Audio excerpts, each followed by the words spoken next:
like to call the meeting to order. First, we'll stand for the pledge and remain standing for a moment of silence for all those that we have lost this past year. Legislator Litz?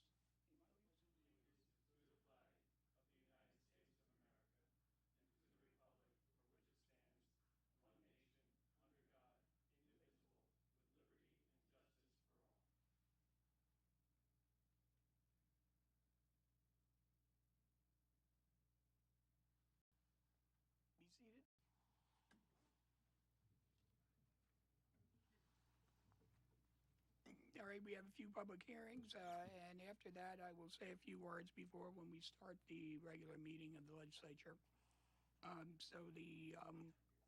Madam Clerk, the announcements. I've never been so pleased to read a fire evacuation plan.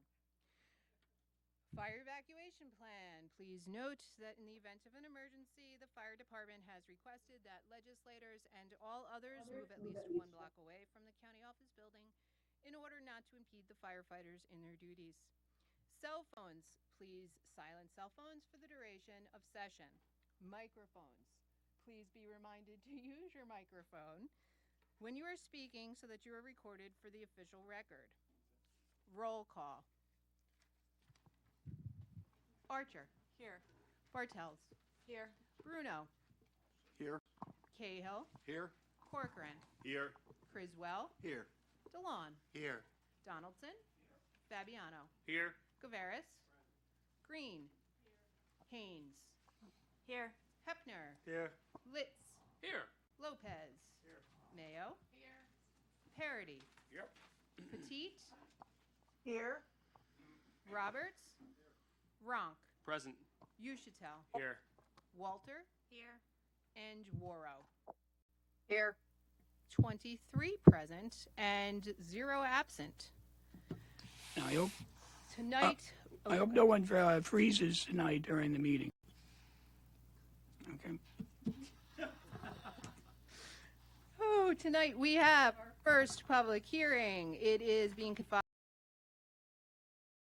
5AA of the Agricultural and Markets Law on the addition of lands to the agricultural districts. Any public comment?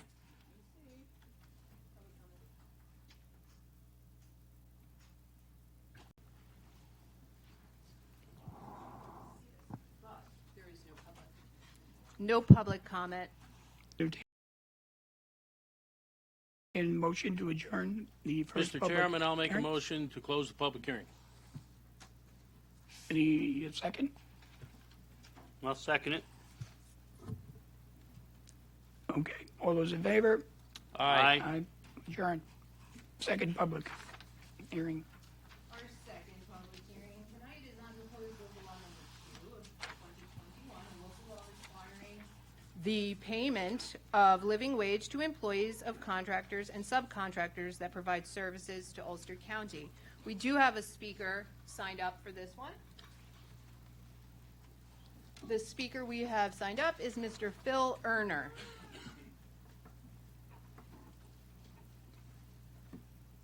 Yeah. Yes. Good evening, legislators. I'm here to say I support a living wage law for employers contracting with Ulster County and the county's apparent aim to set an example for private business. But the wage ought to be substantially higher than $15 an hour. New York State's minimum wage will reach $15 an hour within a few years, and it's already that high throughout metropolitan New York City. With skyrocketing costs of living afflicting most county residents here and approaching parity with the rest of the state south of us, $15 an hour might as well be a minimum wage. And that's not a wage anyone can really survive, let alone thrive on. And so again, I do support a living wage law for employers contracting with Ulster County, but the wage needs to be substantially higher than $15. Thank you. Thank you. Anyone else, Madam Clerk? There are no other speakers signed up. Entertain a motion to... Mr. Chairman, All those in favor? Aye.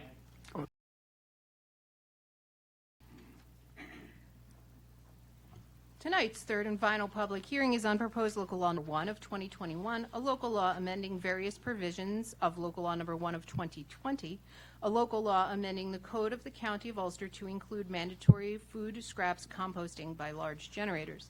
And we currently do not have any speakers signed up. Well, entertain a motion to close the public hearing. Mr. Chairman, I'll make a motion to close the public hearing.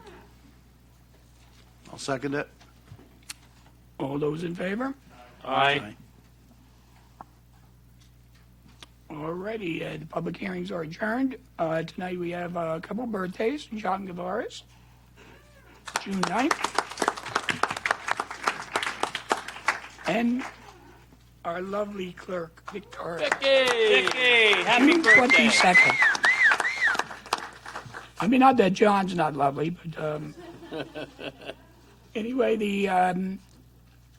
there's communications on file, various communications from the executive, myself, and committee reports, along with the Ulster County District Attorney's annual report, and all the committee reports.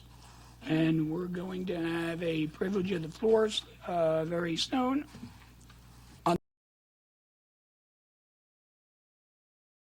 the loss of her dad and the legislator Heidi Haynes.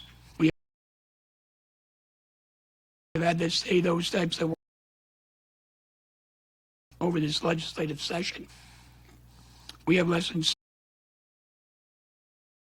that has brought much heartache to our legislative family. Lost so many parents, siblings, children, good friends. And through much of it, there were shutouts from funeral homes, even more heart-wrenching. When hugs were really needed, they were banned. In over a year. The governor has announced earlier today that New York State has reached 70% adult vaccination rate, with Ulster County one of the highest in the state. Our diligence in getting the word out worked. Pandemic without skipping a beat in our governance. Instead of canceling meetings, thanks to our remarkable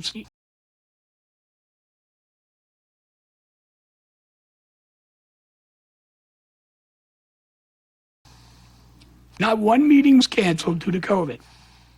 Our committee meetings not only went full throttle, they went into hyperdrive. Again, that could not have happened without our remarkable staff constantly readjusting at a moment's notice and boots notice. So let's give them a hand first.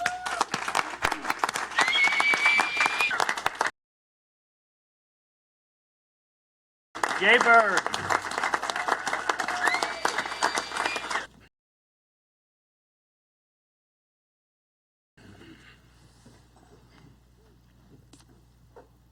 Sure, we had some glitches. Leader Ronk was frozen a few times, but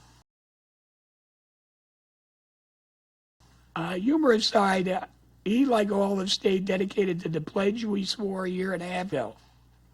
Leader Ronk, as well as Leader Ebner, Vice Chair Bartels, was always available at a moment's notice. We worked as a team, and as a result, we emerged from the pandemic better than anyone could have imagined. That would have either taken a significant tax increase or heavy cuts to services to survive, and instead, we teamed across the aisle and with the executive and emerged with surplus. The stay of evictions and foreclosures in New York is coming to an end by September 1st. Our legislative team with the executive must put aside time and money to assure we safeguard our residents from eviction and foreclosure proceedings.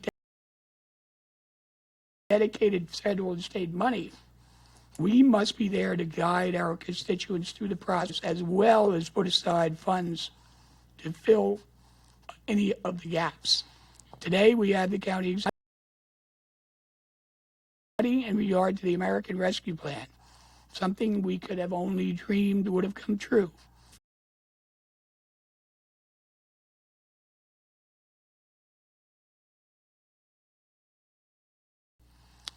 The plan was put on all committees' agendas, and we created a task force with the executive to address this once-in-a-lifetime opportunity.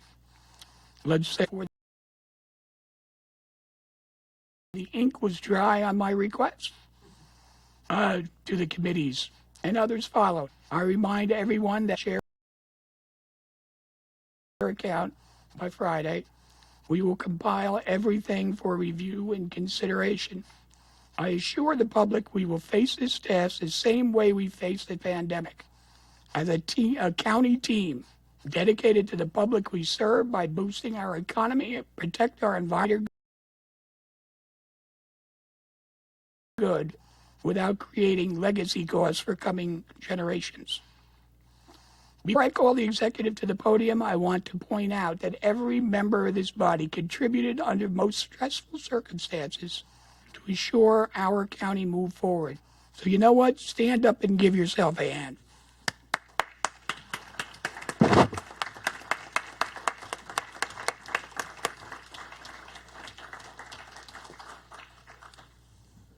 And now, let's extend that hand for our county executive.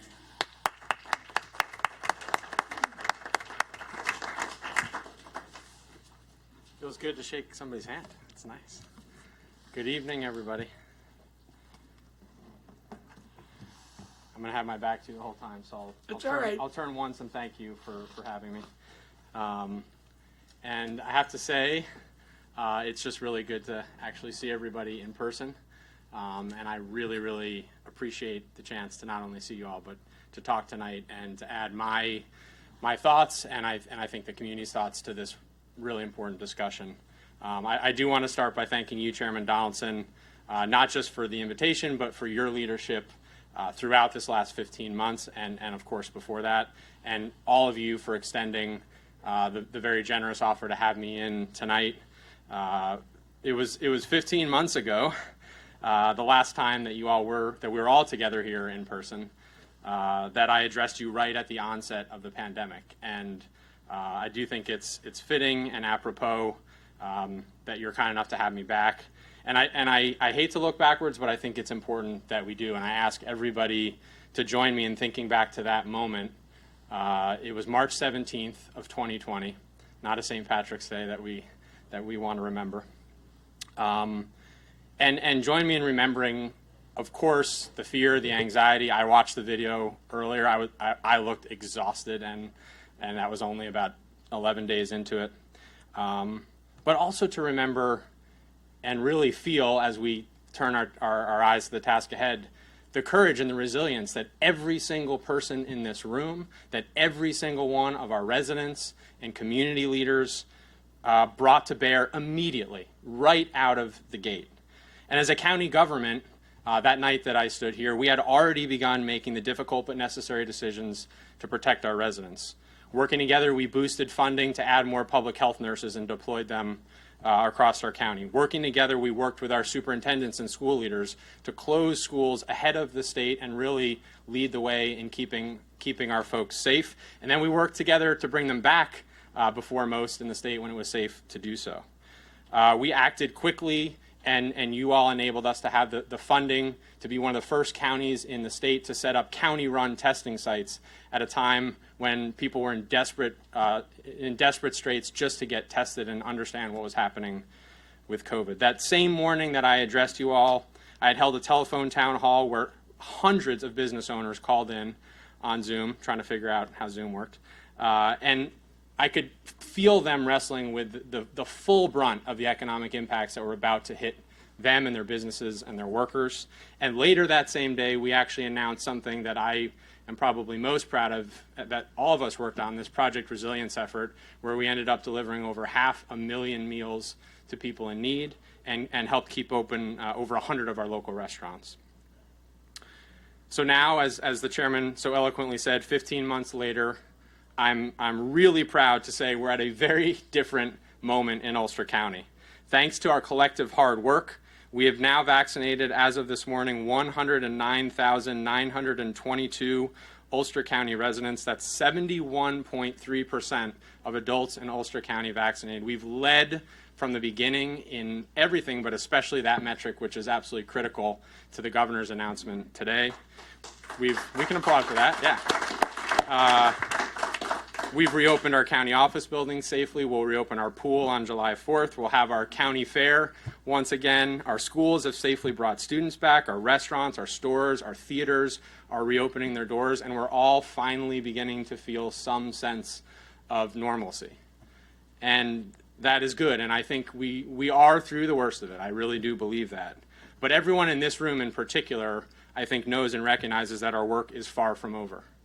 And we're at a moment where I believe we have a once-in-a-generation opportunity and, frankly, an obligation to lead and continue to lead our community out of this very, very dark period into something that feels bright and that actually gives people some sense of hope.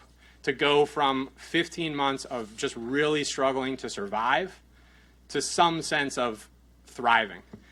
And ultimately emerging from this pandemic in Ulster County better, stronger, and more equitable, having learned the lessons of the last 15 months. So how do we do this? I think a lot of the answers are in reflecting back on the last 15 months. Because what stands out to me is how our community stuck together and took care of each other.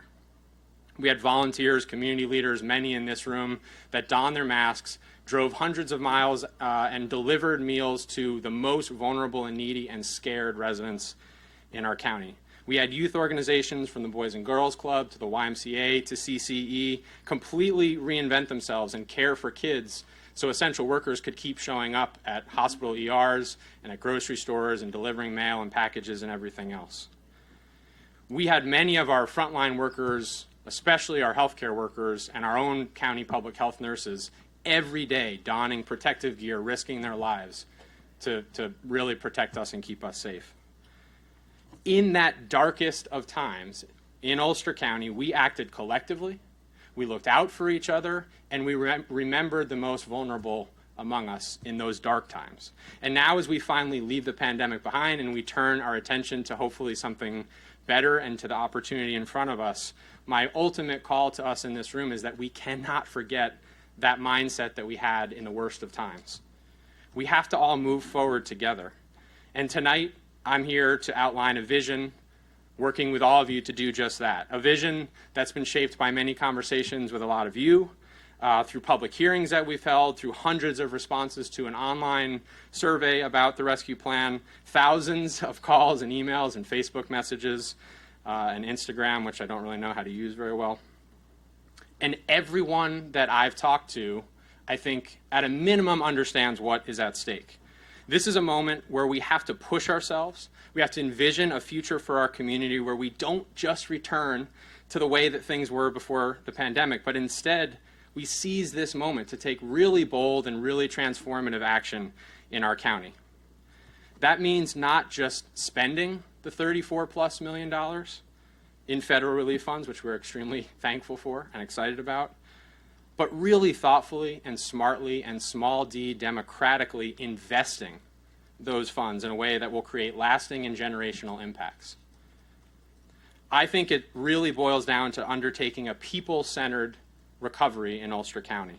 There are two simultaneous challenges we have to tackle to do that. One, we have to accelerate economic recovery, but do it in a way that builds a more resilient, robust, and equitable economy here in the county. An economy that actually every one of our residents feels like they can do better in and they can actually work in and survive in. And at the same time, we have to continue to provide care in the way we did in the worst of times for every single one of our residents, especially the most vulnerable among us and those hit hardest by the pandemic. So first, I ask us to turn our attention to that first goal of the economy and really to the working people and the families in our county who power that economy. I propose that we start by supporting our existing small businesses, 90% of whom employ less than 20 workers, and almost all of whom were dealt a devastating blow by the pandemic and the economic impacts. From tourism to hospitality to our Main Street retail businesses, we know how difficult these last 15 months have been for you and for your workers. And I propose that we provide direct assistance to our Ulster County small businesses, in particular prioritizing those that align with our Ulster 2040 economic goals.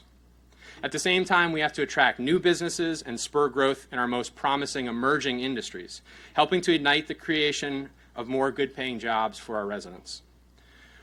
We'll accelerate the revitalization of the former IBM site in the town of Ulster, making this the centerpiece of our county's economic future, and really investing to build a hub for sustainable farming, filmmakers and artists, manufacturing, clean energy, and more.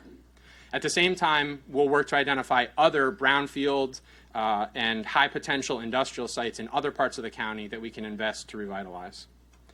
All in, I propose we dedicate $6 million from our federal relief funds to enable these economic recovery initiatives, supporting our small businesses and our workers, and really allowing us to implement many of the plans outlined in our Ulster 2040 plan, which I hope that you all will adopt later tonight.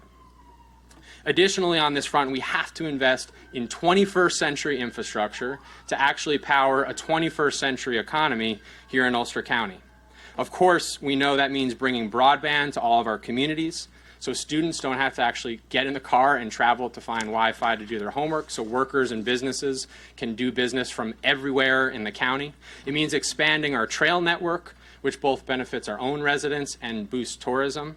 It means partnering with our municipalities, many of whom have been held back for far too long by underinvestment in water and sewer infrastructure in particular, and really working with them to address their high priority infrastructure needs.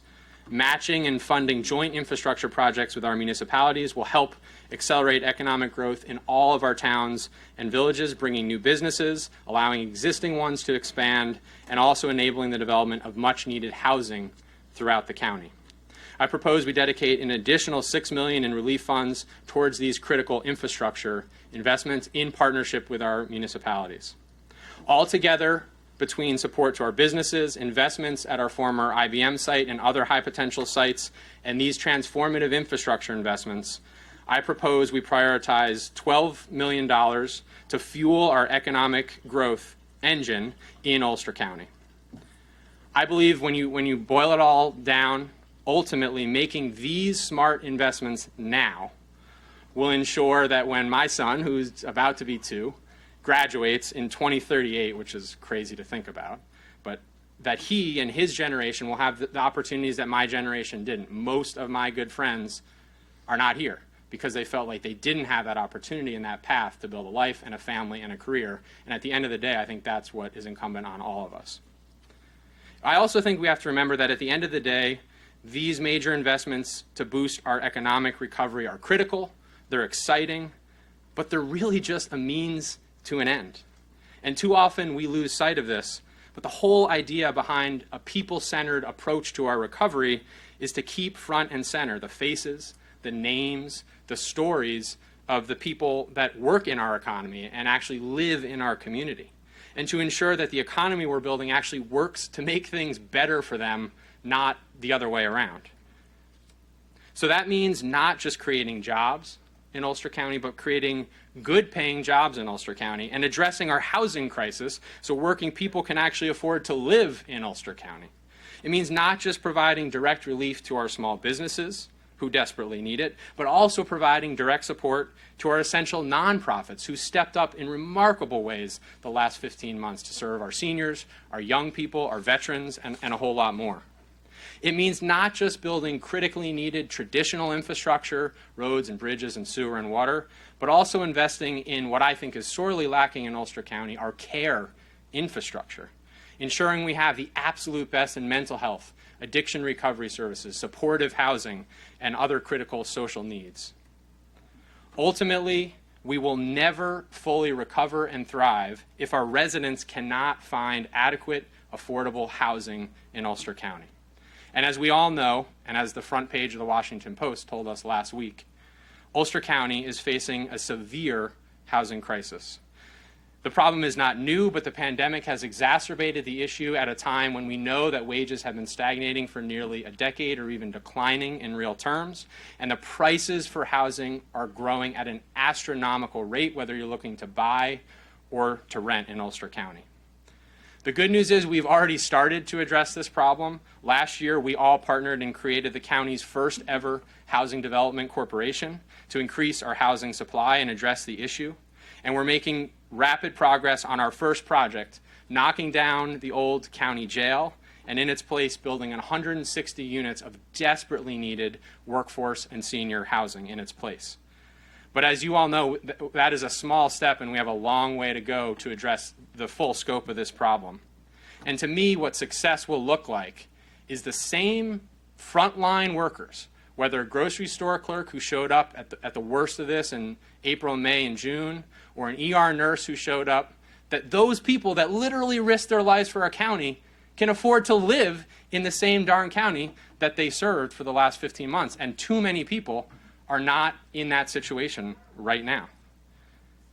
To meet this critical need, I propose that we direct $4 million, the largest sum the county has ever invested in housing, to both accelerate the conversion of our former jail site into a new neighborhood and to take on more projects and acquire additional properties in partnership with our municipalities to build more needed housing. Finally, as we rebuild, we have to also address head-on the dire challenges we face in terms of mental health and addiction in Ulster County. And I want to be frank, right at the worst possible moment, as suicides doubled in Ulster County, as fatal overdoses were up 93% year over year, our quote-unquote partner, Health Alliance, shut down 60 mental health and detox inpatient beds. This move, you've all heard the stories. My own family has been affected by this. It has been devastating for our community. And we cannot, as a group, and I know we've all spoken jointly on this, and we will not allow it to stand and become permanent. But at the same time, we have to also, at the same time as we continue the fight for inpatient beds, we have to address there are a lot of other additional critical gaps in our mental health system. Last month, we formed a behavioral health task force with leading experts and family members from across the county to ultimately produce a comprehensive set of recommendations to invest in these vital services. We've already taken some initial steps to address urgent needs, including opening the county's first ever mental health urgent care right in Midtown Kingston, not at the hospital, but immediately next to the hospital, building on a very successful model in Orange County and other surrounding communities in the region. But I want to be very clear, because there have been some questions about this. One, that is only the beginning, and we have a lot more work to do. And two, none of the additional investments that we make as a county are ever going to be a replacement for Health Alliance bringing back those 60 inpatient beds, but we have to supplement that to fill these other gaps. The reality, as we all know in this room, is we've never treated mental health with the same level of seriousness and resources as we treat the more traditional parts of our healthcare systems. Here in Ulster County, now with this opportunity and leveraging these federal funds, we should change that. We should create an accessible single point of access where everyone in our county can get the care that they need. I propose a major and unprecedented investment of $5 million of these federal funds to help build a state-of-the-art mental health and addiction recovery center in Midtown Kingston. We have a unique opportunity as Health Alliance next year vacates the former Kingston Hospital building, moving to Mary's Avenue. We have an opportunity there at that site to build something great in its place that will truly serve this urgent and growing mental health and addiction recovery problem and challenge in our community. Working with you all, I hope that includes things like a crisis stabilization center, outpatient mental health services, detox services, other critical needs identified by our behavioral health task force. But using this federal funding to accelerate that and to really seed that in a way that we should have had long ago, and now I hope that we can build together. So I appreciate you listening to me and allowing me to speak for so long tonight at your meeting. I think we all recognize the pandemic has tested us in ways many of us thought were never possible or could never have imagined. But I also think it has shown us a path forward. And now is the moment for us to emerge from the crisis stronger, ultimately investing in our most precious resource, the resource that got us through this last 15 months, and it's our people. It's the 180,000 residents that stepped up, and that's who we need to keep in mind. The stakes are incredibly high. I know you know that. Our window to act, I believe, is narrow. And so tonight, I call on each of you, the elected leaders of our county, to continue the team approach that Chairman Donaldson talked about, that we have brought throughout this pandemic, always putting the greater public good first and working collaboratively to ultimately drive action, which is what I know our residents expect.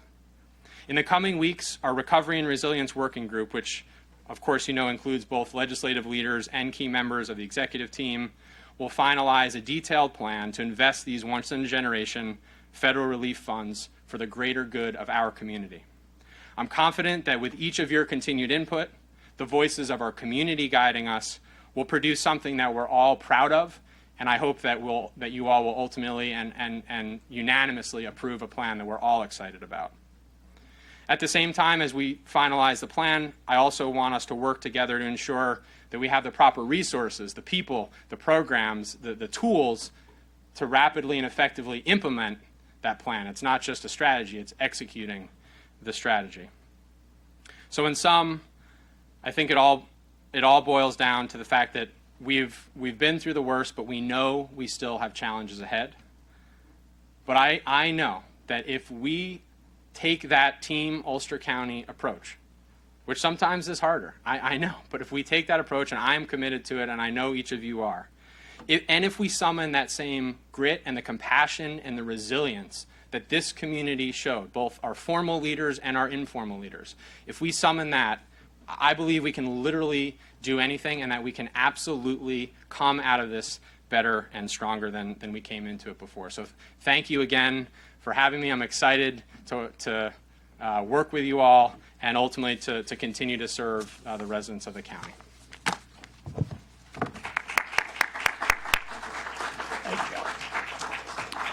All righty, thank you, Pat. And we look forward to continuing to partner on this once-in-a-lifetime opportunity. We now have the privilege of the floor to our DA.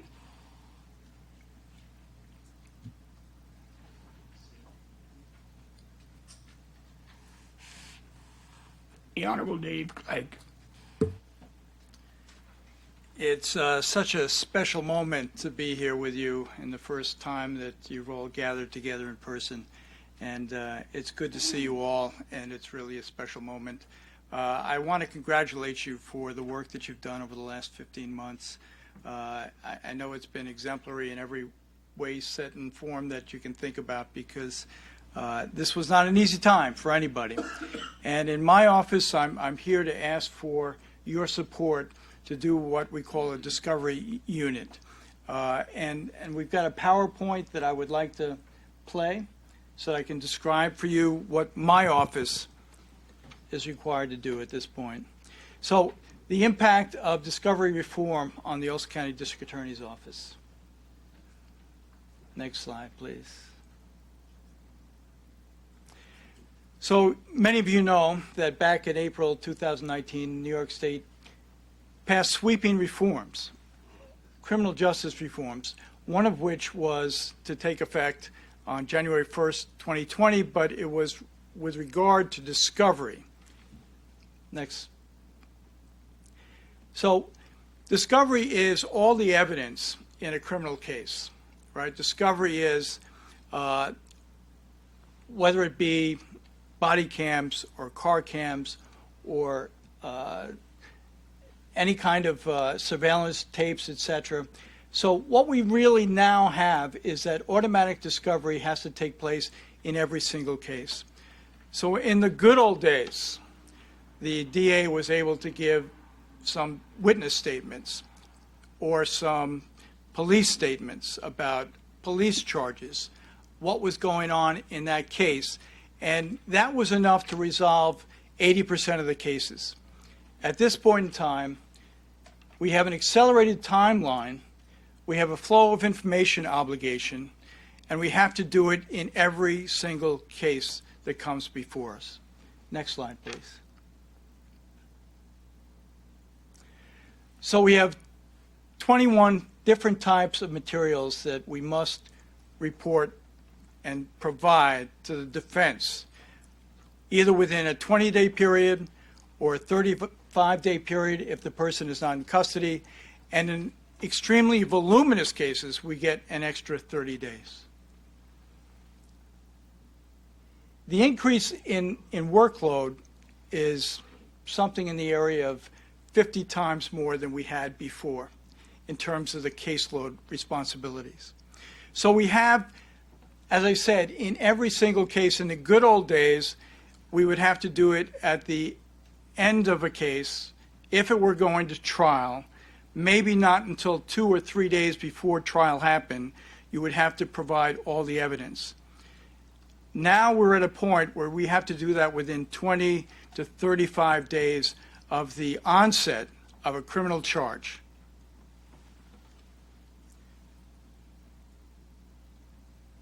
Right now we have 21 categories, 14 different law enforcement agencies that we have been coordinating with over the last year and a half to meet this obligation.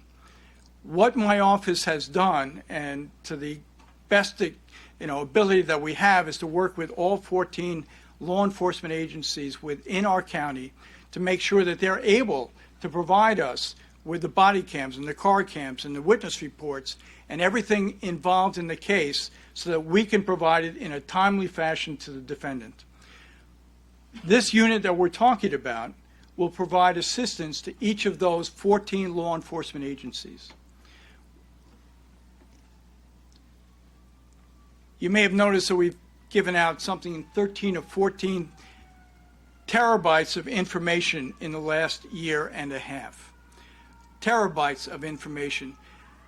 The change in obligation in every ADA in my office is that they have to spend hours and hours every day just moving information from one side of the computer to the other. But when they do that, we have to make sure that we examine every piece of evidence that we're sending. And that's where the obligation has exploded.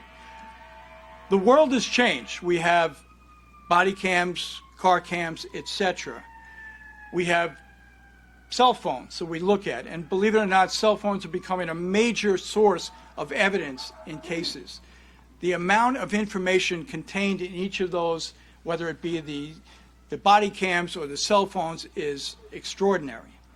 Our office has to examine everything that we are going to give to the defense attorney to make sure that we're not providing evidence that might expose a witness or a defendant or a victim, or a victim, to some kind of exposure in a case. So that obligation is wearing my office out, right? It's more than they can do.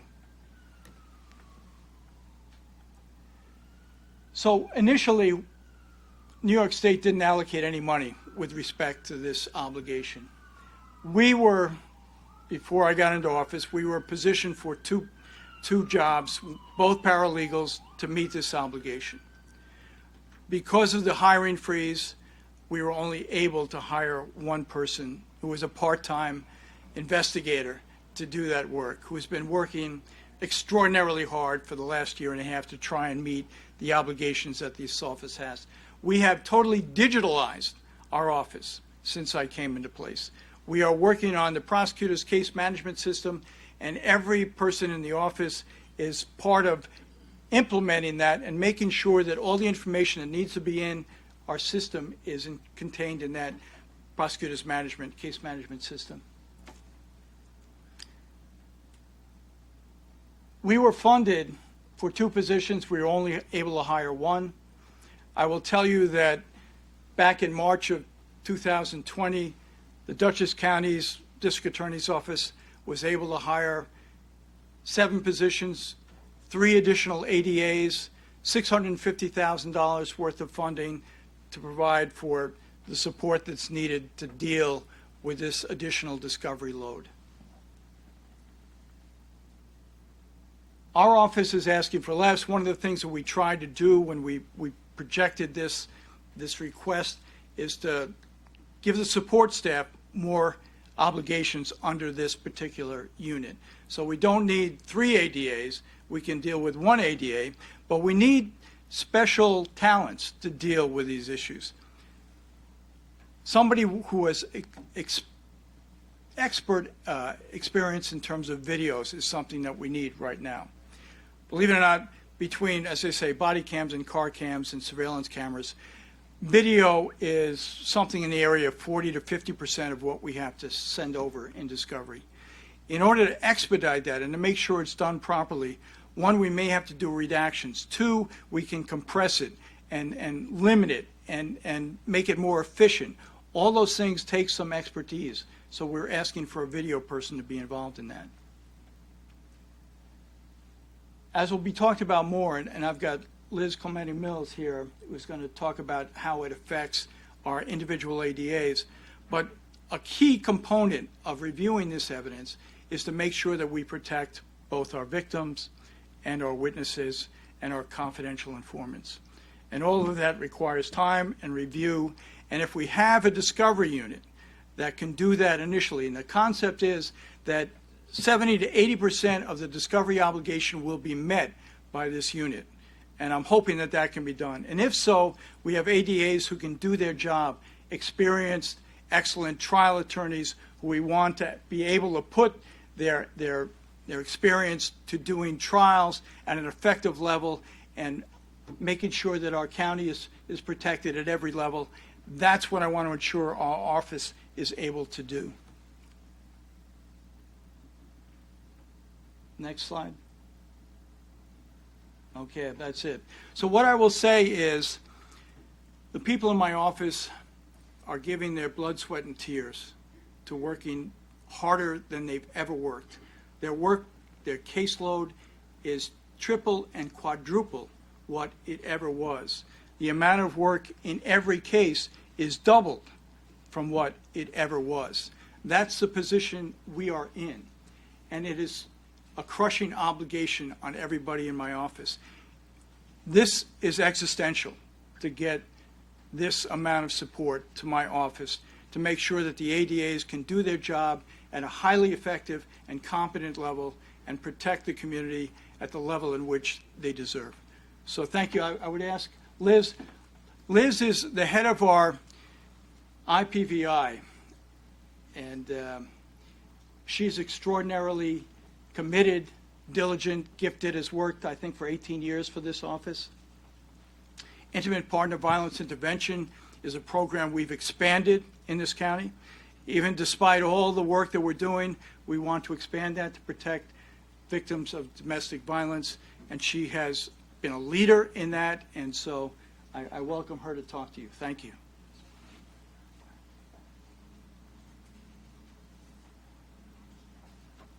Good evening, everyone. The last two times that I appeared before the legislature to speak about discovery reform and the effect that this unfunded mandate has had on our ability to protect this community, I was moved to tears. I put a lot of thought into why I was crying in front of the Ulster County Legislature, and I realized that this emotion comes from feeling that I am not being given the tools to do my job, and that if I do not do my job, the safety of the lives of members of our community are put at risk, and that weighs heavily on me and the oath that I took to serve our community. Prior to discovery reform, I could assure a survivor of domestic violence that the video of them being interviewed by a police officer after calling 911, the video with their face bleeding, their shirt half ripped off of their body, and their raw vulnerability apparent with every word, where they were reluctant to tell the police officer what had happened for fear that their abuser, the abuse would get worse, or for fear that if their abuser found out that they had spoken to the police, what would happen. I could tell that victim that that video would not be turned over to their abuser, and if it was, it would not be unless the case was scheduled for trial, and that would be months away, enough time for that victim to get to a safe place. Today, we have to turn that video over as soon as 20 days after an arrest. And because of the overwhelming amount of information we have to review in every single domestic violence case, we are now in a position where we are risking overlooking evidence that needs to be protected. So how do we at the District Attorney's Office in 2021 keep the most vulnerable members of our community from being put in more danger than when the criminal justice system got involved in their lives in the first place. The first step is to review on each and every case all of the discovery, and if necessary, make a motion for a protective order, and meet with the victim and prepare that victim for what information is going to be provided to their abusers, all within the first 20 days after the arrest. Even with the caseloads that we had pre-COVID backlog, to do this on every single case within the first 2 weeks of the arrest is an insurmountable responsibility. It is not the increase in our caseloads from the COVID backlog that has made this a big task. It is because of our need to review all of the discoverable materials, including each of the numerous body cameras, to make a determination if we need to apply for a protective order to protect a witness. It is also not because of the increase in our caseloads from the COVID backlog that makes this an overwhelming task that will gradually become more manageable once we no longer have high caseloads. We have all been working tirelessly through the pandemic. The effect of the backlog of cases will be seen in the number of cases that we will have go to trial in a short period of time, which is an entirely different conversation, one that involves discussion about the hours that it takes to prepare a back-to-back trial, the vicarious trauma the prosecutors experience, and our salaries in comparison to other counties for the amount of work that we do and the amount of hours that we have to put in to prepare for back-to-back trials. No, what has made this an overwhelming task is the requirement on the prosecution that anything in the possession of the police is imputed to us to know to exist. And when we swear as prosecutors under oath, and we do have to swear under oath, when we swear that we have provided all of the police reports, witness reports, handwritten notes, body camera video, patrol car video, photographs, radio transmissions, 911 calls, follow-up interviews, case notes, officer notes, and any document related to the investigation, we have to make sure that we do in fact have every single document that exists relevant to the case and that it has in fact been turned over. If we do not certify that we have turned over every document relevant to the case, we cannot announce our readiness for trial, and the case will be dismissed. But for me as a domestic violence prosecutor, what is worse than having a case dismissed is if I expose a victim because I am so overloaded and have not been given the tools to effectively do my job to protect that victim. The Public Defender's Office does not bear this burden. The probation department does not bear this burden. The police agencies, to a large extent, share in this burden, but the ultimate burden lies with the district attorney's office and the assistant district attorneys assigned to each of these cases. I do not want to have to tell a victim that a case where they have had the strength to come forward and tell the police what has happened, that we were not able to thoroughly review all of the body camera videos and seek a protective order or prepare her for what was to come because we were so understaffed, that we asked for help, we were desperate for help, but we were unheard. And because of this, the video of her finally telling police that the father of her children, who has been beating her for months, who told her that he would kill her if she ever turned on him, that video was turned over to her abuser just 2 weeks after he was charged with that abuse. If it was you or your family member, how would you respond if the district attorney's office said to you, I could not ensure all of the discoverable material was turned over, so we could not announce ready for trial and prosecute the case because we were understaffed and overwhelmed with our discovery obligations? Or being told that we were unable to thoroughly review all the body camera videos and request a protective order, and a request for protective order was not made on a video that was turned over that has now exposed the identity of someone who came forward as a witness against a violent criminal or known gang member, and retaliation and further violence ensued. That would be unacceptable, as we all can agree. Currently, your assistant district attorneys do not have the tools necessary to serve the community in the way in which each of you expect us to, and that is unacceptable. And we must do something. Our community deserves better. They deserve to be safe, and they deserve to be protected. Thank you. Thank you. Thank you.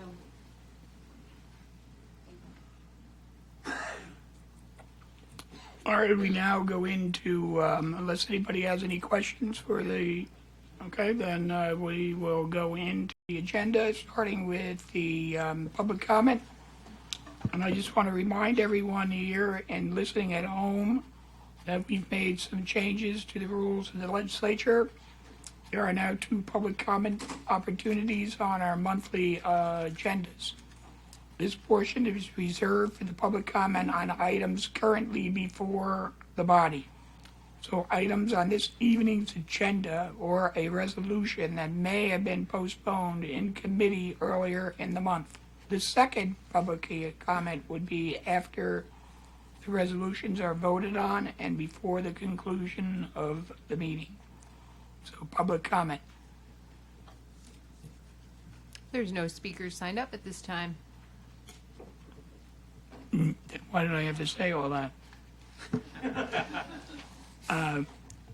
Okay, the public comment is closed.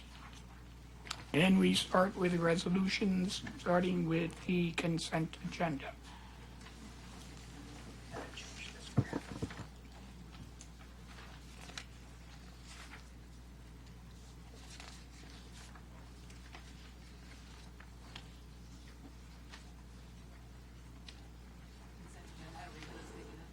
What's On the Gentlemen? consent agenda, we're a short yes. On the consent agenda, we're a short yes.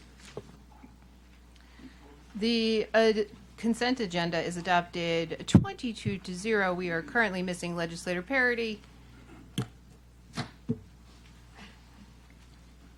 ran out of the room. All right, non-consent? Tonight's first resolution in non-consent was postponed in the Ways and Means Committee. That's Resolution 238. So our first resolution for tonight is 239, replenishing the tax stabilization reserved fund of the County of Ulster. Legislator Archer?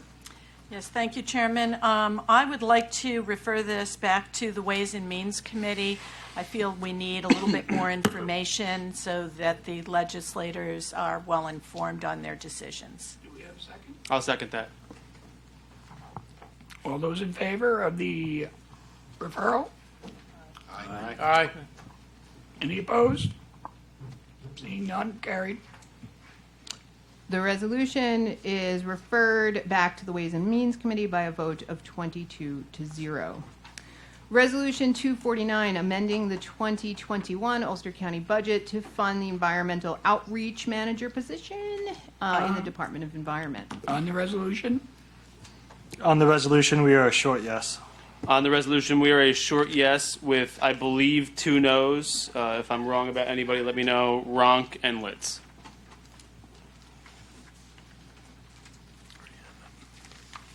Thanks. Legislator Again? parity is back with us. the meeting? The resolution is adopted 21-2. Resolution 255, approving the execution of a contract for $159,176 entered into by the County Liberty Resources, Inc., Department of Social Services. On the resolution? On the resolution, we are a short yes with 1 no. Legislator Petit. On the resolution, we are a short yes. The resolution is adopted 22-1. Resolution 258, supporting the findings and recommendations of the 2020 final report and plan completed by the Ulster 2040 Working Group. On the resolution? Legislator Bartels? Thank you. I'm going to support this resolution in large part because I want to support all the hard work that went into it and those leaders throughout our community that worked to provide us with this document. I stand to just raise one reservation, which I would like to be a part of the record, and that is my concern that one, that this plan be circulated throughout the towns, which is my understanding that that is going to happen, and two, that the plan itself, it refers to the interface with the IDA and the UCEDA, but I, as of yet, as I'll discuss in the next resolution, do not feel like that relationship has been fully laid out in a clear enough way for me in terms of how those organizations are to be utilized to advance this plan. So I am going to support it, but it is with that reservation. Legislator Utility. Yeah, I just wanted to speak in support of it, but also just more broadly that we should view, in my view, we should view the 2040. We should view the right.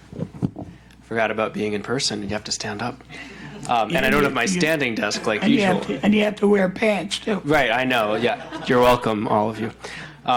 No, I think that we should view the 2040 working plan very much as a living document, and one that as we make iterations on it in the future, as we start to see this uncharted territory unfold, as we recover from the pandemic, and as we, in my estimation, see our community thrive, we are going to need to make some changes here. We have challenges that we can't anticipate. We have opportunities that we can't anticipate. I think that we should see a larger role for the legislature in shaping this plan in the future. I think we've had an incredible benefit by having the leaders in industry in different areas of our community to provide input here, but the conversation that we've all spoken about in many different venues about having a larger, more unified focus on economic development and on workforce development and on housing, these are all things that we should use something like the 2040 plan to guide us and view it as a living document that we're constantly adding to and that we're looking at other ways to align. So we've had a lot of conversations about UCEDA. We should also be having conversations about the IDA. And the way that the work the IDA is doing is going to be aligned with that, because I'm not, quite frankly, seeing that right now. I think we can do a lot more work there, and I think that passing it tonight is an important step, but the work doesn't stop there. It begins there. Thank you. Anyone else? All right, on the framework? On the resolution, we are a short yes with one no. Legislator Gabaris. On this resolution, we're a short yes. The resolution is adopted 22-1. Resolution 259, approving the execution of a contract for $75,000 entered into by the county, Ulster County Economic Development Alliance, Inc., Department of Economic Development. On the resolution? Chairman Donaldson, I'm going to need to request a long roll on this one. All right. You want to speak? I'll wait for my... Archer. Thank you. Now I'll speak. I knew it was coming. I knew I was coming up first. I'm going to be a no on this resolution for a couple of reasons, and I think they're important to clarify here. We heard earlier, and I supported the 2040 plan because of all the work and effort everyone put into it, but now we're talking about taking taxpayer money and transferring it to UCEDA. I read Schedule A of this document, and to me, and I tried to explore this in committees, and which is why I'm a no still, Schedule A to me reads like a job description for the Director of Economic Development. You know, how will UCEDA complete the tasks in this document when they have no staff? There are no employees. There's a board, but there are no employees. For the last year and a half, we've been talking about a sit-down with economic development, the Standing Committee, the Office of Economic Development, UCEDA, IDA, to identify roles and responsibilities. We talk about that, all of these things as tools, but we're not sitting down and delineating roles and responsibility and how best to work together to advance economic development and create jobs. That's what we're all here to do, create jobs, living wage jobs in this community. And I think the final point I'd like to make, and I think is the most important, we just transferred our most valuable asset over to UCEDA, which is Enterprise West. And I am not clear why we need to give $75,000 to UCEDA when they have that county asset sitting on their books. So for all of these points, I would like to see, before we start transferring any money anywhere, a better understanding of roles and responsibility to all of these groups. So that's the reason I'm a no on this. Thank you. Bartels. I'm also a no for all the reasons stated by Legislator Archer. Bruno. I'm a yes. Cahill. Yes. Corcoran. Yes. Criswell. Although I'm in agreement with many of the things that Legislator Archer and Bartels said, I'm taking a leap of faith, and I'm going to be a yes on this. DeLon. No. Donaldson. My mindset is UCEDA was created and we've made adjustments to UCEDA and to still allow them to have the flexibility to operate under circumstances that the Economic Development Department cannot. That's the whole idea of having UCEDA. And these are contracts that UCEDA needs to enter into. Eventually, they would probably be able to leverage the property and do things that are being talked about. But I believe this is a tool, a very good tool. And with the changes that we made, that we forced as a body, forced on them, was the right thing. And I take it very similar to what Legislator Ushitel pointed out on the 2040 plan. It's a framework. It's a work in action, and it's that work that will change over time. But hopefully it's got some flexibility in it, and of course, you see that as flexibility, because as you know, the Economic Development Department has to fit by certain rules and regulations that they can only do. They have no flexibility. They have to go for highest bidder, they have to go for lowest bidder, whatever that may be, they have to fit in. That's why we organize and we create organizations like that to give a government a little more flexibility like a business would have. So I will support this, yes. Fabiano. Yes. Guevara. No. Green. I'm going to vote yes on this, but I would like to know what the $75,000 is going to. And for this resolution and the previous resolution, am I supposed to stand? Is that necessary? It's okay. Well, we normally do, but a lot of times when we do long roll, we don't, but that's, go ahead. For this resolution and the previous resolution, and for all of economic development, regarding what the county executive said, we've just come through a COVID pandemic, and we know what a crisis feels like.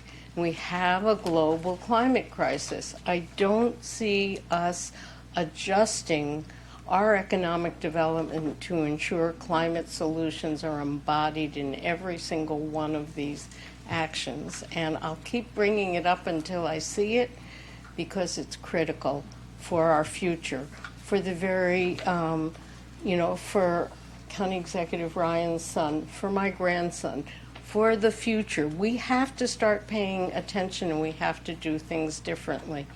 But I will vote yes and allow, but I would like to better understand what this money is being spent for. Thank you.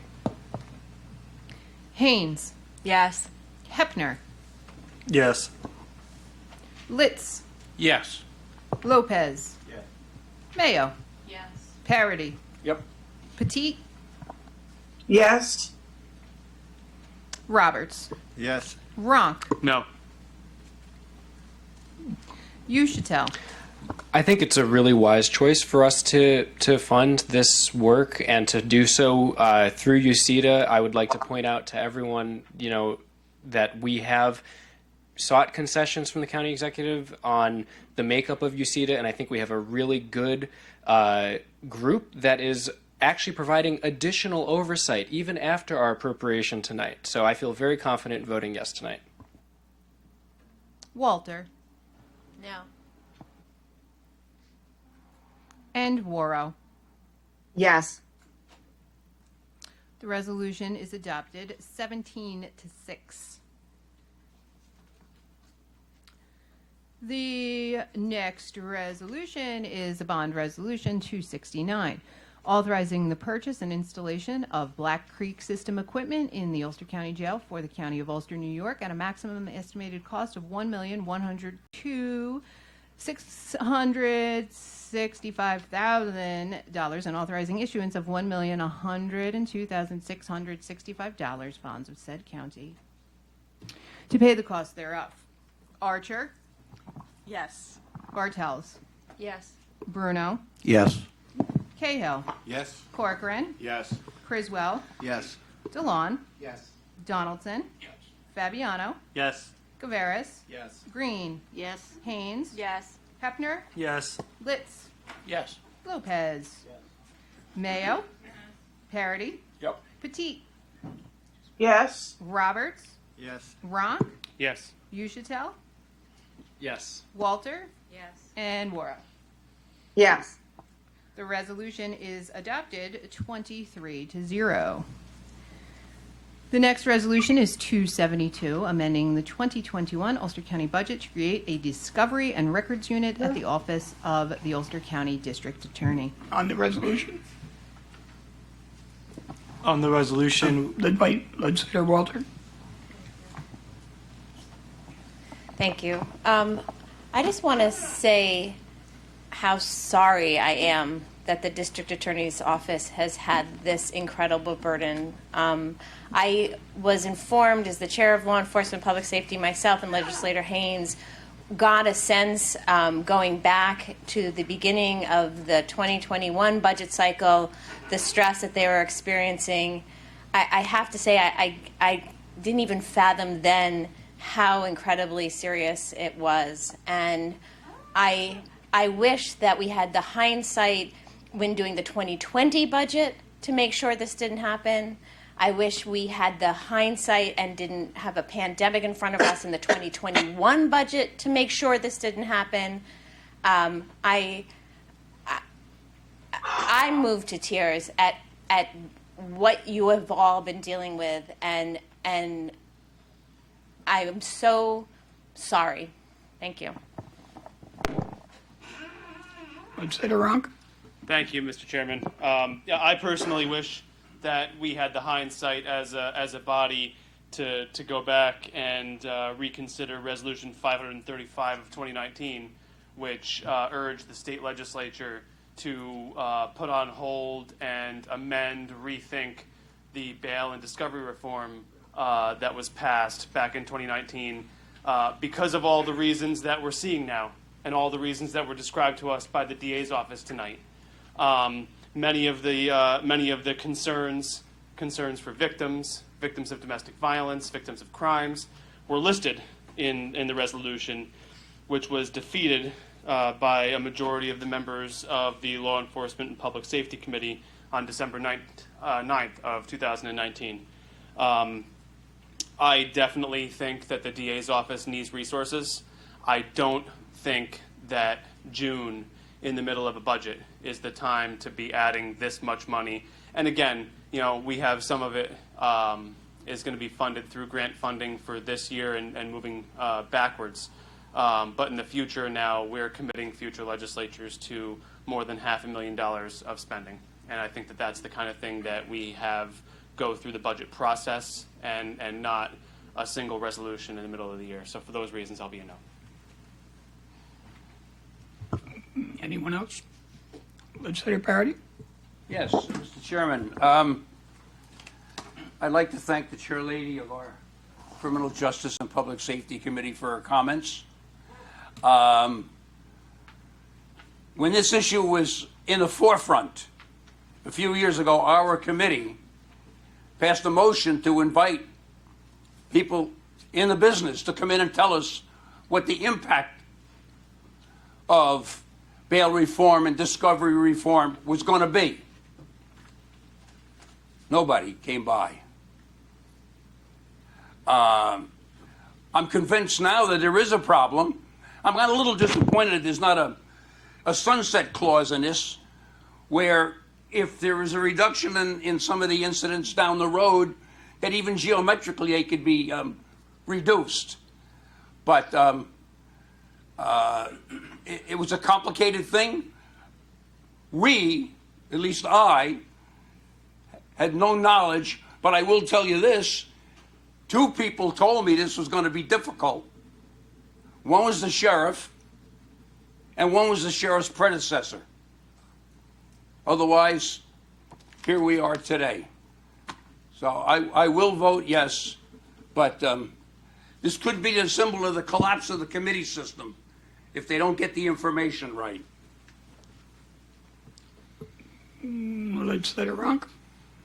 Thank you. I just, through you to Legislator Parity, I can tell you that having been on the Public Safety Committee, both the DA and both the previous sheriff and the current sheriff, the previous DA, Mr. Carnwright, did come and levy many of the concerns that both the DA and the ADA have given to us tonight, as well as previous presentations. All of these concerns, one thing that really bothers me is in the DA's presentation to Ways and Means, I heard like unforeseen consequences. I heard the word unforeseen, and I disagree very vehemently with the fact that any of this was unforeseen by folks in the business and folks here in Ulster County.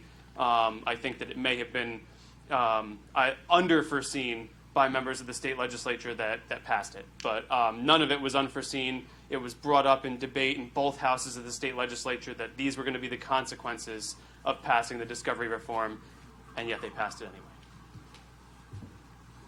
anyway. Legislator Haynes. I can agree with what Legislator Ronk has said regarding this, and I'm not happy to have to take this vote because I too believe that, and I know that there were people from our county who traveled to Albany and forewarned the legislature of these unintended consequences of an unfunded mandate and how they would affect our local municipalities. And yet here we are today. Here we are today facing what I believe is a public safety issue, because I have a duly elected official who's now come to me and said that they need these resources in order to properly do their job to protect our community. And I have a set of guideposts. I know I've taken an oath to uphold and a financial responsibility through my legislative position. However, I have a personal guidepost that I use, and it's one of, if something presents a public safety issue, we should definitely take that very seriously. And this is coming from a duly elected official. I see this as a public safety issue, and therefore I will be voting in the affirmative. Thank you. Legislator Bruno. Thank you, Mr. Chairman. This has been probably one of the most difficult ones I've had to wrestle with. I agree wholeheartedly with Legislator Ronk has said, as well as Legislator Haynes. However, we're faced with it. Hindsight is 20/20. If any one of us, even if we had an inclination of what was going to happen, we unfortunately, it's still laying on our lap. It's on us now. We need to protect the residents of Ulster County. The way I look at it is all of us here support law enforcement. I find it almost impossible that anybody wouldn't. And I look at the DA's office as just an extension of that. And with that, he needs the tools to do his job, just like the sheriff deputy here needs his gun, needs his badge, and needs his taser. These are tools that he needs to complete his job. And I have to be honest, the Assistant District Attorney, and I apologize, I don't remember your name, incredibly compelling statements and remarks. And not only from what she said, but just common sense. If we don't do this now, and the next criminal walks the streets because they could not get the job done, that's going to fall on us. We're going to have blood on our hands, and I'm not willing to do that. And I also spoke to a lot of my constituents in my district. Regardless of what political party you're on, you're elected to represent all the constituents in your district. And that being said, I'm a yes. You should know. Yeah, I just want to say on the question of you're on mute just like before, right? On the question of the process and the budget process and an amendment coming in June, I totally hear that. However, the budget process still provides us the opportunity to make any changes that we want to make legislatively to the appropriation if we find that this wasn't something that was needed. But between now and then, we clearly have an opportunity to protect the welfare of our constituents. This is clearly a need. I think the stories that we heard from the district attorney's office, both tonight and through the committee process, have been very, very compelling. I'm going to be voting to support our district attorney's office tonight, and I urge everyone to do the same. I would rather remove the funding down the road because we didn't need it than realize in the budget process that we should have had it because lives were lost as a result of inaction tonight, and I'm very proud to support the DA tonight. Alrighty, on the vote. On the resolution, we are a short yes. We have a short yes with, I believe, 3 noes, legislators Ronk, Litz, and Fabiano. The resolution is adopted 20-3. Resolution 277, also another bond, authorizing the reconstruction of the New Paltz substation parking lot in and for the County of Ulster, New York, at a maximum estimated cost of $145,000, and authorizing the issuance of $145,000 bonds of said county to pay the costs thereof.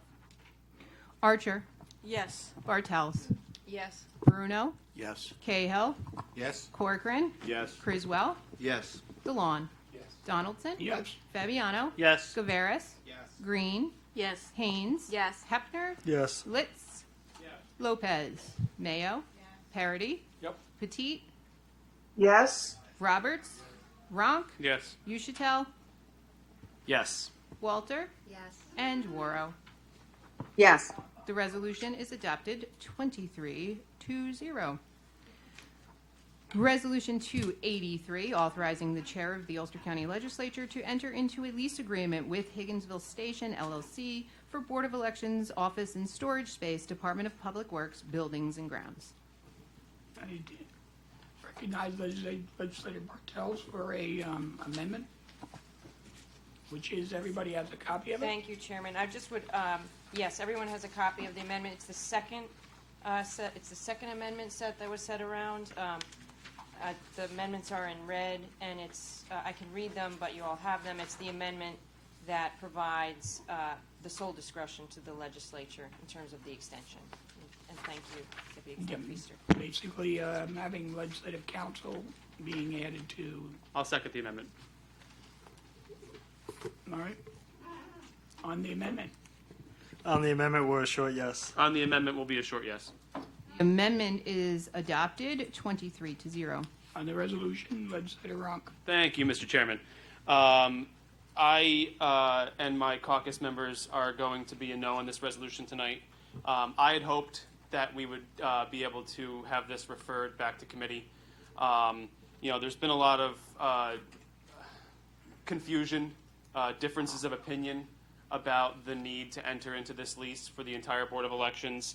It came to our attention tonight, which is why we needed 3 separate sets of this resolution to be passed around to us this evening. One that came in our packet that we were expecting to vote on, a second one that leadership had discussed in your office, Mr. Chairman, before the meeting, and then a third while we were all sitting here about, I clocked it at 8:04, so what's that, 25 minutes ago was the latest one that was given to us.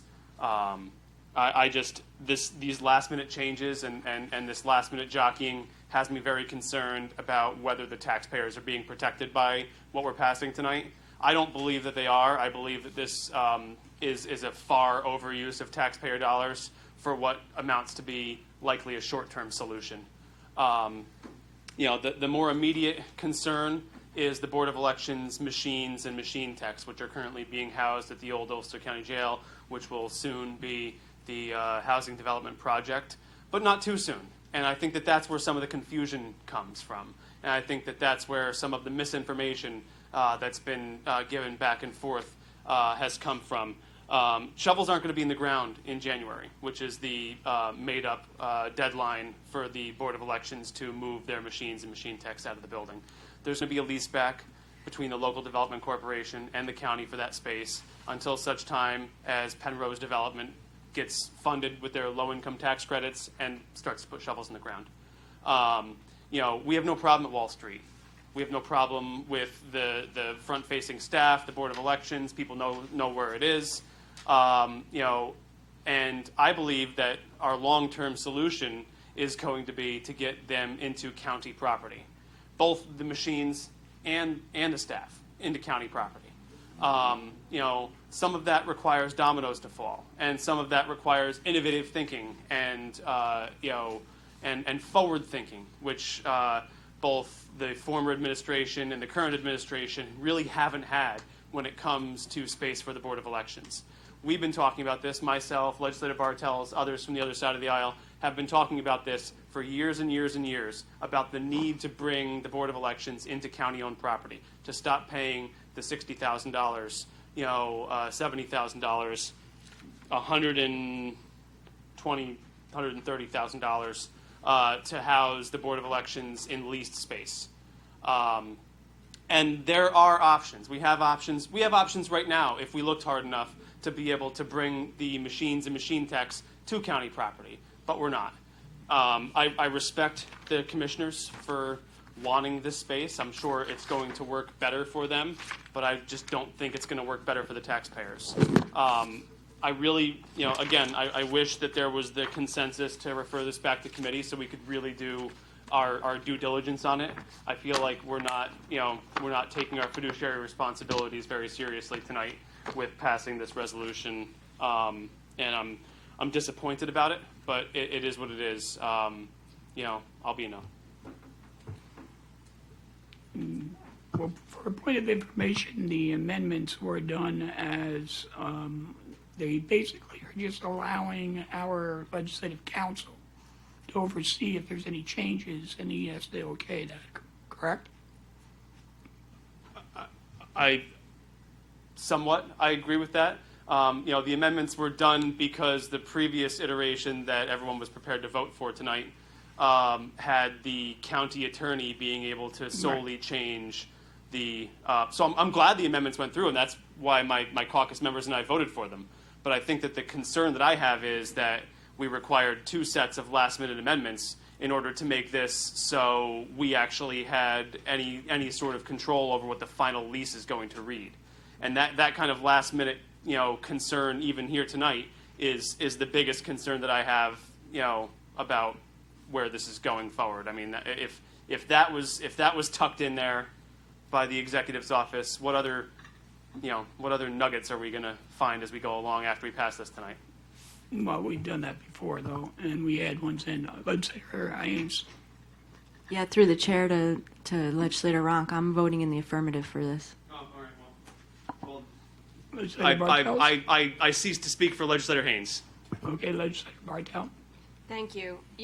I share some of the concerns raised by Legislator Ronk, not just tonight, but in committee. And I think it's a fair characterization that he made, that the two of us have been vocal about this for a great many years, probably each of our entire terms, in terms of the want to see this space occupied in a county-owned space, to cease from leasing the space. That has been a long-held request coming out from each of us, and so I struggled with this resolution.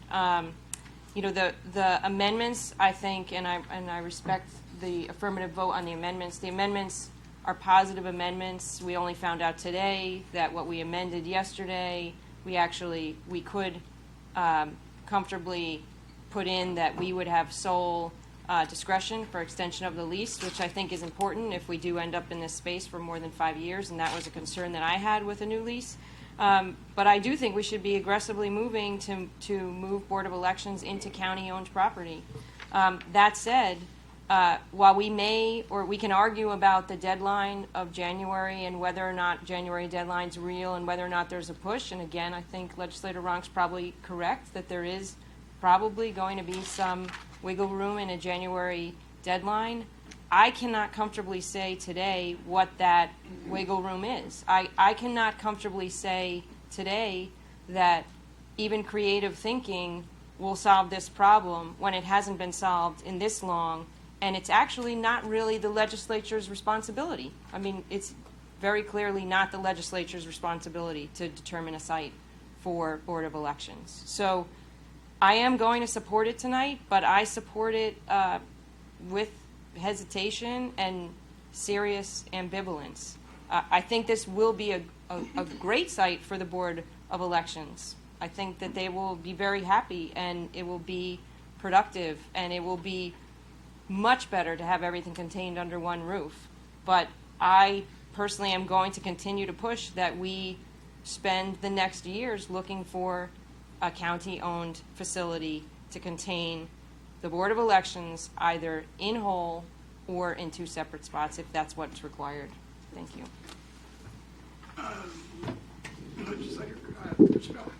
Yeah, I'd like to say that I also agree that I think eventually the Board of Elections should be in a county facility, but I have to disagree with Legislator Ronk that everything's fine where they're housed now. I went and I toured the facility. I spoke with both of the commissioners. They showed me photographs of the facility when it's in full swing. It's madness in there when it's in full swing. It's packed. There are bags everywhere. I was just convinced by both of them that it is not a proper space to be doing this business right now, so I'm going to be a yes on this.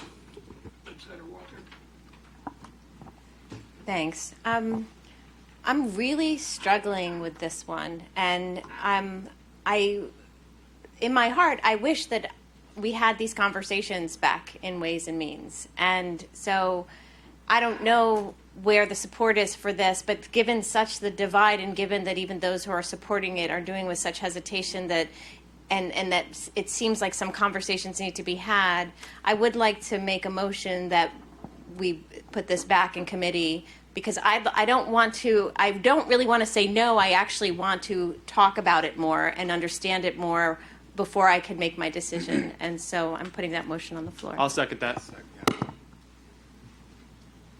All right, it's made and seconded. Which committee? Laws and Rules? What's that? Laws and Rules? Sure. Okay. Sorry. That was the next question. The resolution on the point to refer. I will need a long roll for the referral. All right, long roll. That's my specialty. You're in luck. Okay. Archer. Pass. Bartels. If you vote yes for clarification, it's getting referred. I'm going to pass too.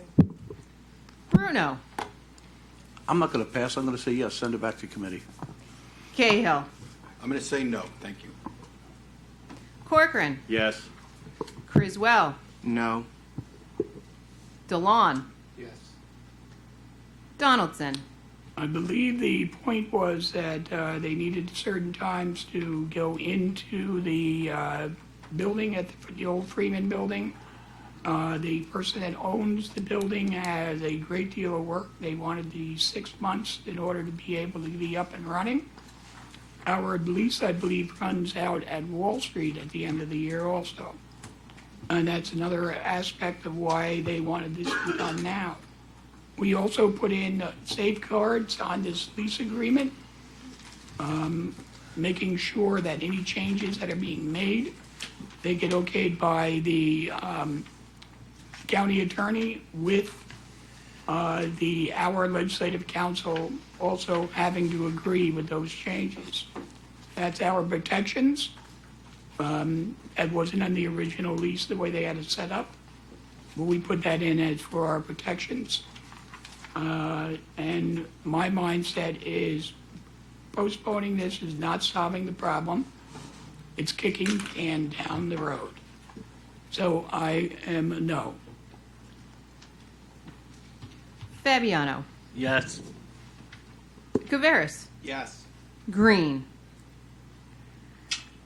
I'm going to vote yes to refer back to committee because I think it's the best way to save it. It doesn't seem to me like we have the votes to pass it, and I understand the dire straits that they're in. So I'm going to vote yes.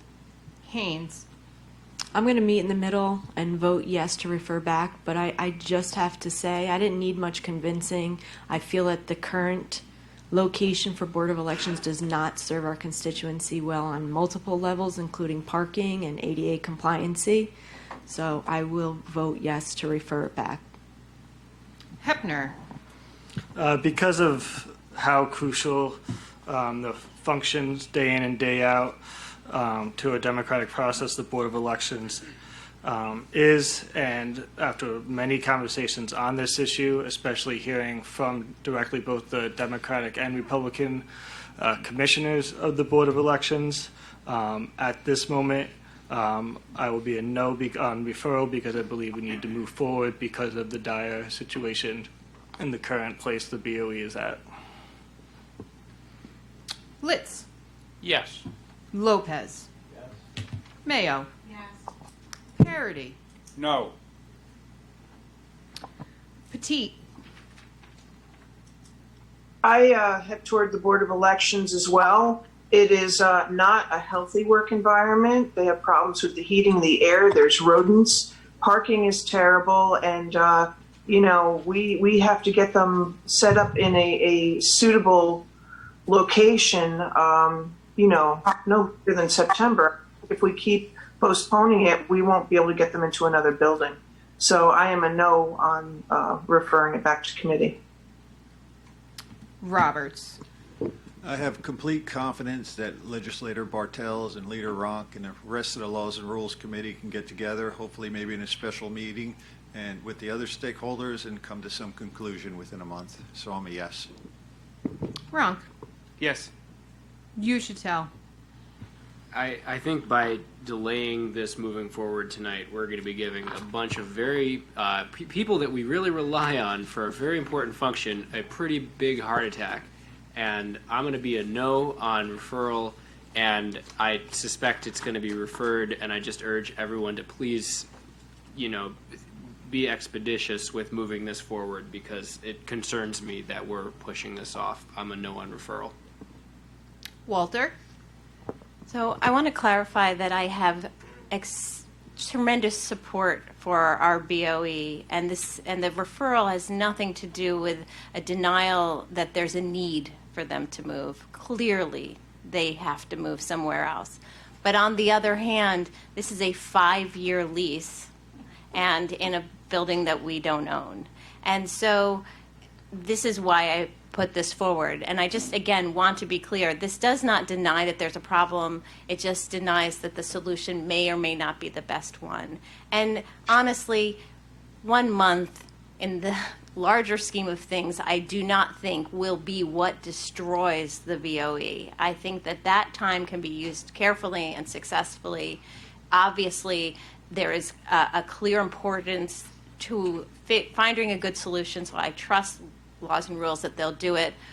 But again, this is not about denying the BOE what they need. This is not about denying that their problems are real. Absolutely they are. Doesn't mean we can't come up with a perhaps better solution. So I'm a yes. Worrow. Yes. Archer. No. Bartels. It appears it's going to be referred. That's my read of the numbers. Because I'm going to be chairing the committee that it's being referred to, I'll support the referral, and I'll commit to a special meeting along with the members of Laws and Rules in order to expedite this. I want to thank Legislator Criswell for his comments in terms of the conditions of the existing space, because in my comments I was focused really on the picture of bringing them in-house, and I too toured the space, and it's inadequate in every way. The current front of the house space is inadequate. To see our BOE using folding tables with piles of papers where they have extra seasonal workers sitting on folding chairs in hallways, and you can barely call them hallways, is just not right. And so I'm committed to doing whatever we have to do. The Laws and Rules Committee will call a special meeting, and I'm sure the chair will call a special meeting if he needs to call a special meeting off our special meeting in order to expedite this. I will check that out tomorrow because there is, the lease runs out on Wall Street, I believe. To the chair, it does not. I have the lease in front of me. It All goes to right, well, 2025. I know they needed to get the build out so they can get out of the lease on Wall Street. We have till 2025 in the first 5-year extension. All right, It just passed. All right, well, I'm just letting you know what they said, so if we have to have a special meeting, we will. The resolution is referred back to the Laws and Rules Committee by a vote of 15 to 8. The next resolution is 285, authorizing the issuance pursuant to Section 90 and/or Section 90.1 of the Local Finance Law of refunding bonds of the County of Ulster, New York, to be designated substantially public improvement refunding serial bonds and providing for other matters in relation thereto, and the payment of bonds to be refunded thereby. On the issue, It's another long roll. Archer, Yes. Bartels, Arbitrated bond. Yes. Bruno, Yes. Cahill, Yes. Corcoran, Yes. Criswell, Yes. DeLon, Yes. Donaldson, Fabiano, Yes. Guveris, Yes. Green, Yes. Haynes, Yes. Hefner, Yes. Litz, Yes. Lopez, Mayo, Parity, Yep. Petit, Yes. Roberts, Ronk, Yes. Uchitel, Yes. Walter, Yes. and Worrow. Yes. The resolution is adopted 23 to 0. And the last resolution is 288, adopting proposed local law number 1 of 2021, a local law amending various provisions of local law number 1 of 2020, a local law amending the code of the County of Ulster to include mandatory food scraps composting by large generators. On the resolution. On the resolution. Yeah, thank you, Mr. Chairman. When we're talking about composting at the RRA, I think any conversation has to include some sort of remediation for the smell that's emanating from that facility at this point in time. Anybody who's crossed the bridge while they're flipping that pile or within a couple of hours of when they flip that pile can attest to the gross smell that comes out of there.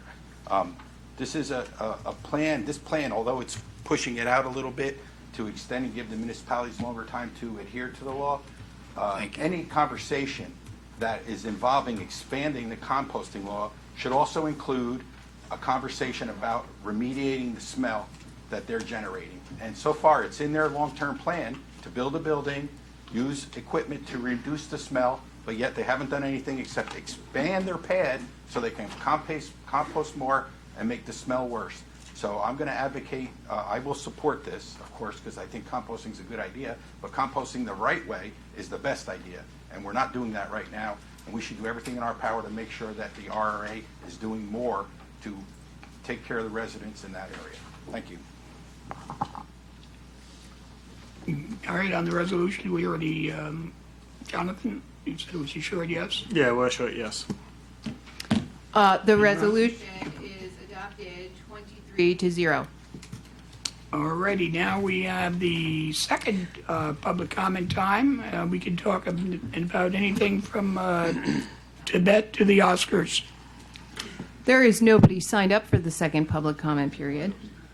Alrighty. so I do we'll- believe legislator Parity wanted to record his votes from when he was missing earlier, though. Oh, yes, legislator Parity on the consent agenda. From the beginning, you were in the back, you had to use the bathroom, and unfortunately, it came at that point. Yes. All right. Yes. The consent agenda is now adopted 23 to 0, and so is the referral that was voted on when you were gone back to Ways and Means, 23 to 0. Alrighty. And I'd like to recognize legislator Mayo to read the names of those that we're adjourning in memory of tonight. Thank you, Chairman. William P. Geik, Saugerties, former legislator, father of legislator Mary Worrow. Frank R. Allen of Hyde Park, brother of our legislator Heidi Haynes. John Jack H. Deegan Sr. of Kingston. Charles Lisnoff of Chichester. John A. Morrow Sr. of Sebring, Florida. Elizabeth Betty J. Kochich of Saugerties. Charles B. Hardinen Jr. of Kingston. John Jerry G. Baltz of Shandaken, Emily E.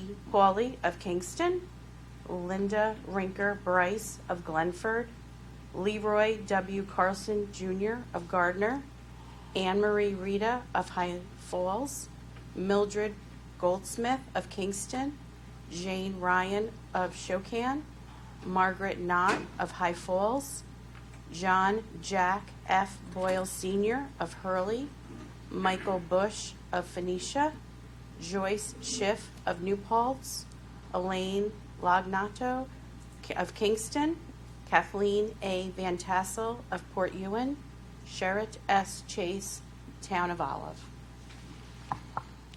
And again, I'd like to say our hearts go out to Mary Ann Heidi. Legislator Litz. Yes, I would like to add the name of Chris Carlin. Although Chris is from Dutchess County, he's built here. Chris passed away a couple of days ago. For those of you who don't know, he was the resident engineer in charge of the Kingston Roundabout, which is under construction right now. I recently hired Chris. He was going to be the resident on the Wirt Street Bridge, but unfortunately, Chris will not be doing that job. You should tell. I want to take a moment to remember Emily Pauley. When we have members on this list that have a long and storied history in our community, we can talk about their accomplishments. And when we have children in our community that tragically are taken from us unexpectedly, you can only speak about the accomplishments that they never will reach and that we'll never realize. And so that our community is burying another one of our children is tragic, and I just want to recognize Emily and the beautiful life that was taken from us too soon. Legislator Bartels. Thank you. I just want to take a moment to acknowledge Leroy Carlson of Gardner. Leroy gave a lifetime of service to Gardner, 44 years as a volunteer, lifetime member of the fire department, founding member of the ambulance corps. He was a former supervisor to the town, and he will be greatly missed.